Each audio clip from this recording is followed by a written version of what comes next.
Spider-Man Brand New Day, ladies and gentlemen. We have a new live-action Spider-Man movie let's in our lives. But this is the non-spoiler portion of the review.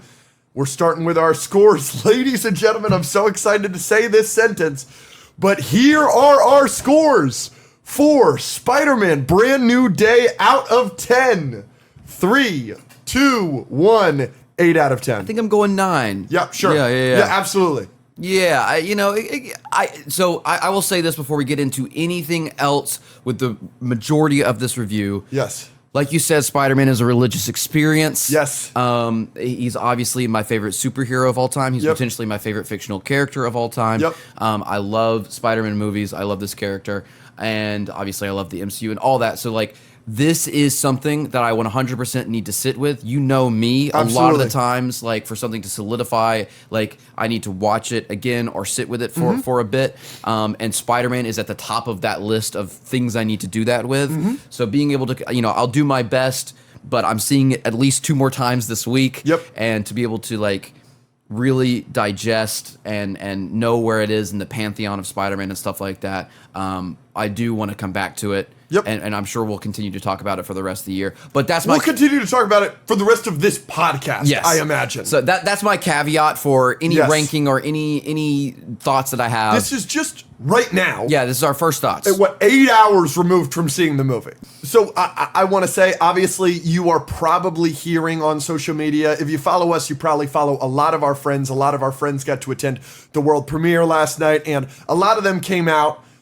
Sammy J, for example, who's staying with us, says it's the best Spider-Man movie since Spider-Man 2. You're going to be hearing a lot of reactions like that.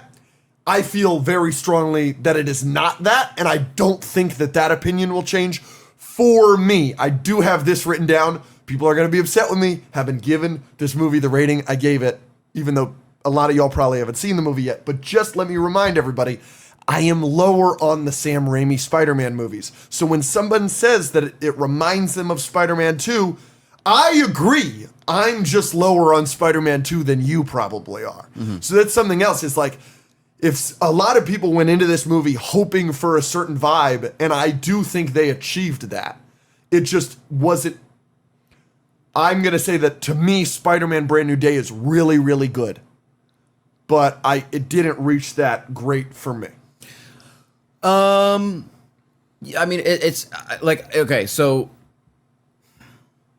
in terms of, is it the best Spider-Man movie since Spider-Man 2? I mean, we can talk about that. For me, the only exception would probably be No Way Home, because we're very high. We are not talking about the animated. No. Because Sammy was, which I think is a bit silly. Ooh, okay. No, I mean, Into and Across, I don't know if it touches those in certain aspects. It is different, live action versus animation. I get that. And we're very high on No Way Home. But so, no, I don't think it's the best Spider-Man movie ever. There's great fun action. Obviously, you see that from the trailers. This is just my 20-foot view of it real quick. It's really good. Not the best Spider-Man movie. Great fun action. Some really good Spidey, Peter Parker stuff that's really, really good. There's some great moments with all that. I like the side characters. We obviously see them in the trailer. You get Hulk, you get Punisher, you get some of these people. I think they're great. And like I said, I need to sit with it a little bit longer and watch it again. But what non-spoiler stuff do you want to do first?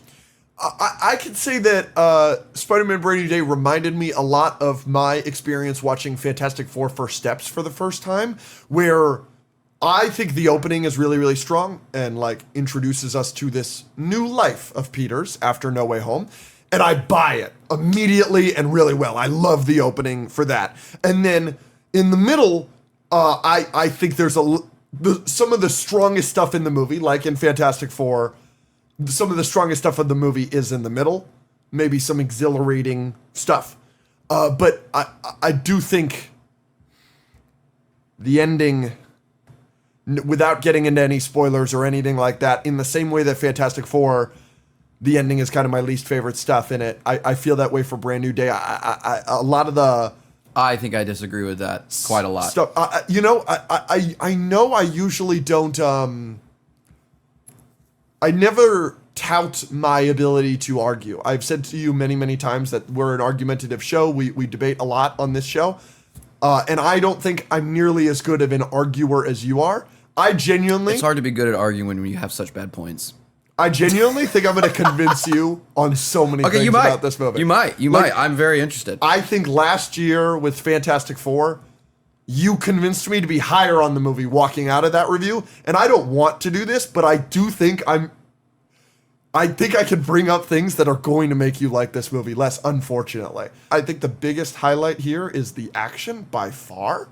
We'll talk about it a little bit more in spoilers because I want to get into some things, but if somebody said that Brand New Day has the best Spider-Man action we've ever seen, I love that take. I think I agree with that. There's some action sequences that had me floored. Yeah. So absolutely agree with that. I'm Mr. The MCU is Gray guy. The best or second best MCU looking movie ever. It's colorful. It's just got great colors. There are some shots that it's just two characters talking and the shot is from behind a doorway and it looks spectacular. It's just the colors are great. The red on the suit is popping. It's just nice to see a superhero movie with color again. Yeah. So that's a big plus for me. The action, you see 3 fights in the trailer. You know the tank is a thing, the Hulk is a thing, the hand is a thing. Yep. All of those are great and unique in their own way. Yep.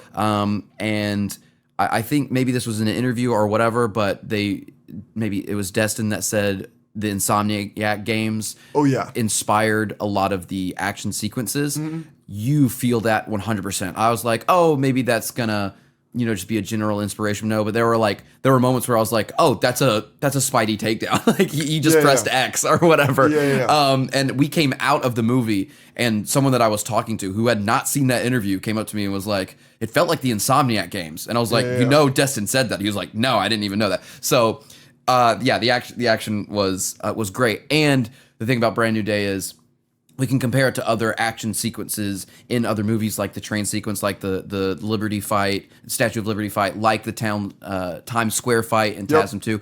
All these are individual things, but I think Brand New Day, in sheer volume, has the most Spider-Man action than any other Spider-Man movie. Yeah, and it's the biggest highlight of the movie, I think. Yeah. A lot of people are going to rave about Tom Holland's performance. Tom Holland has always been my favorite Spider-Man, and I think a lot of people are going to come out of Brand New Day being like, yeah, he's the best Spider-Man after this. I think he's phenomenal, as always, in this movie. I agree with all the things that people are going to say. He's emotional. He's great. For me, it isn't the best Tom Holland performance. What is? I still like Civil War the most. It's just so Spider-Man to me.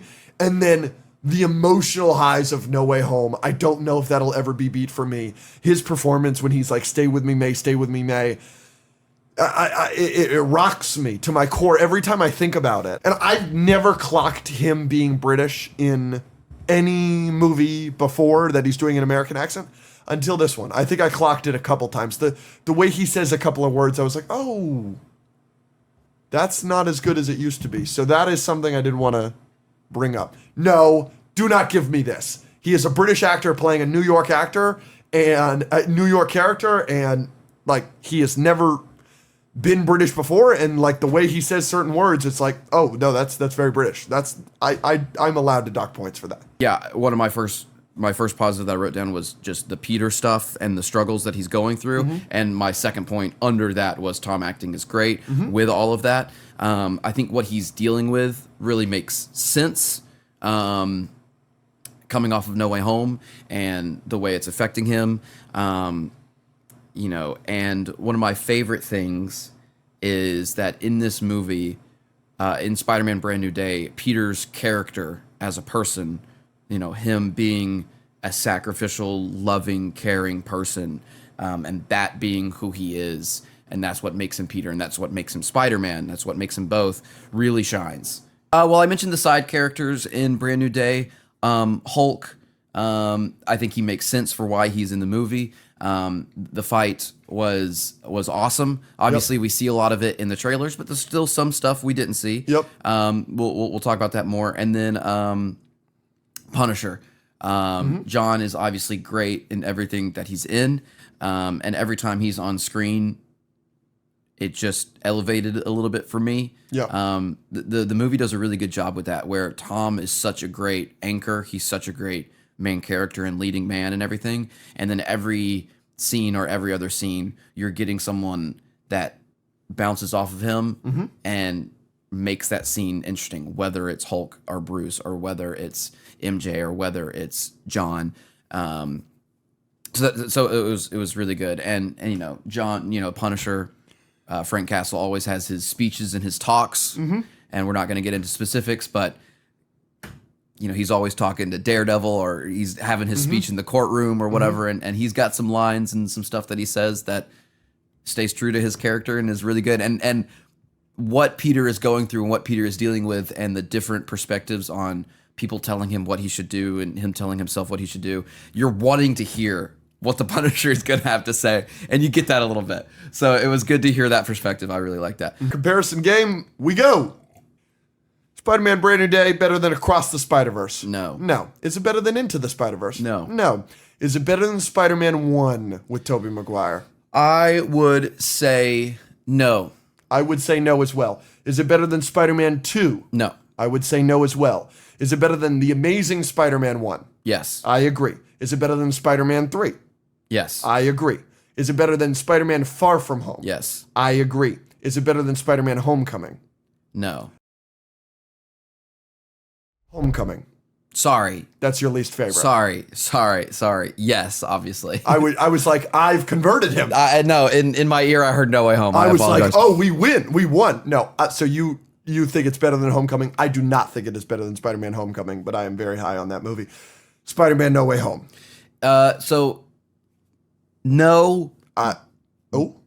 Like, there are things about Brand New Day. There are some story things that I think work better in Brand New Day, and I think the action is better in Brand New Day, and there are some things in Brand New Day that I like better, but it's No Way Home. There's not a movie that makes me feel the way that No Way Home feels. It's just not. I mean, you can call it whatever it is. No Way Home's great, and you can Andrew and Toby are in it, and you can say that's nostalgia bait or whatever the frick you want to call it. I don't care. A lot of my favorite stuff in No Way Home though happens pre Toby and Andrew. Like the May scene, like it's just the best shit ever. So that's No Way Home easily for me. And then the final one I have is The Amazing Spider-Man 2. Are you taking that over Brand New Day or not? That's one of your favorites. Yeah, well, TASM 2. If we were ranking Spider-Man, it's the Spider-Verse movies, and then I normally take No Way Home, and then Spider-Man 1 and 2 with Tobey, and then TASM 2 is right in there. Sure. I think Brand New Day is going to be right in there as well. Yep. I don't know, Spider-Man 1, Spider-Man 2, Brand New Day, and TASM 2. Normally I put some of the Tobey ones at the top of that list, and then TASM 2 somewhere in there. I can make arguments. This is, again, why I said I need to sit with this and figure it out. This is just reactionary. This could easily change next week. It could change next month, all that stuff. It's very close. I'll put it above TASM 2 for now. Okay, I'm also going to put it above TASM 2, but that shouldn't surprise anybody. For me, like just my general ranking real quick of Spider-Man movies, as of right now, goes Spider-Man Across the Spider-Verse, Spider-Man Into the Spider-Verse, No Way Home, Homecoming, Spider-Man 1 with Tobey Maguire, Spider-Man 2 with Tobey Maguire, Spider-Man Brand New Day at 7, then TASM 2, then Far From Home, then Spider-Man 3, then TASM 1. That's my ranking right now. A lot of people are going to say Brand New Day's a little bit low. Maybe that's reactionary. Maybe you'll convince me in spoilers. Maybe I'll convince you. I don't know. I still give it an 8 out of 10.